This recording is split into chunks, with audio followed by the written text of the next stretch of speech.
Buongiorno, è il 14 di giugno, partiamo con la nostra rassegna stampa di TG Plus. Dal mattino di Padova, folla in processione per la festa del Santo, pace e accoglienza in nome di Sant'Antonio. Ieri a Padova la grande festa per il santo patrono della città, sapete che è una giornata particolare di festa per la città di Padova. Poi che apre anche il mattino con oggi l'addio a Berlusconi, tra lacrime e polemiche in Duomo, il funerale di Stato con Mattarella e Meloni, Camera e Senato fermi per 7 giorni. Da una parte il PD, arrivano critiche per il lutto nazionale, anche Crisanti dice è inopportuno. Vedete di spalla, travolto e ucciso dal camion del collega, una brutta notizia che è arrivata ieri ed è finita su tutti i giornali di oggi. Poi resta il rebus in Forza Italia, anche il Veneto attende segnali. Altre notizie di cronaca che vediamo di spalla: ragazzina ruba vestiti e minaccia di farsi del male, ma qui è interessante sotto: plateatici a Padova nelle piazze, 300 posti in meno. Questo è un approfondimento di Focus che andremo a vedere questa mattina certamente. Andiamo anche su Gazzettino.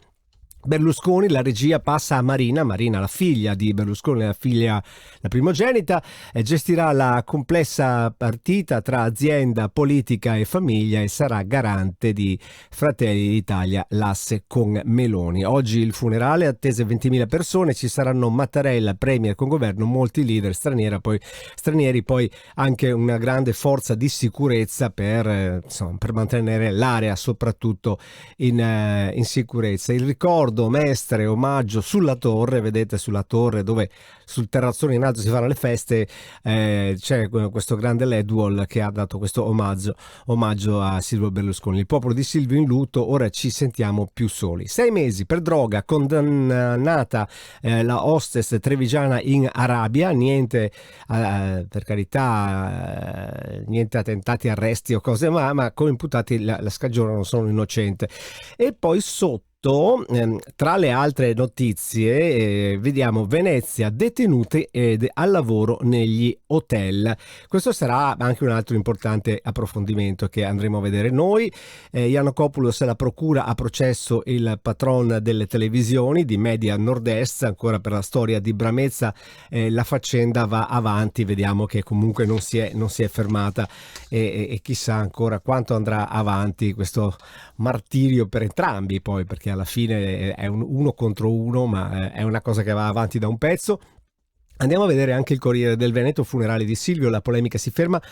La politica si ferma, prime polemiche, il gioco di parole che poi Crisanti e Moretti criticano il lutto nazionale. Si dice che è inopportuno per i funerali di Silvio fermare la politica per tutto questo tempo. Poi naturalmente non è che è morto, è una figura importante, poi sai, ognuno la pensa come vuole, la politica sappiamo che è fatta così, e vediamo una foto di Tosi che abbiamo sentito recentemente anche nelle nostre interviste. La hostess veneta dovrà stare in una cella araba per 6 mesi, condannata per uno spinello. Lei continua a dire che non c'entra.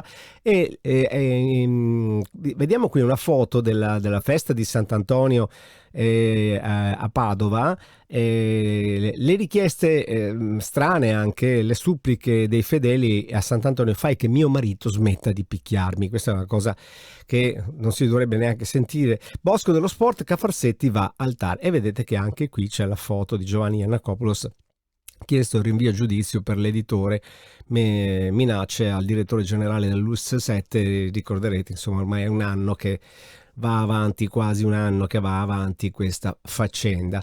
Andiamo a vedere anche la pagina padovana di TG Plus Notizie. Veneto, più risorse per le madri lavoratrici, minorenni con il vizio della spaccata che sono stati presi. Poi ci sono anche altre notizie che continuano, vanno avanti per il resto della giornata e verranno via via aggiornate come facciamo sempre.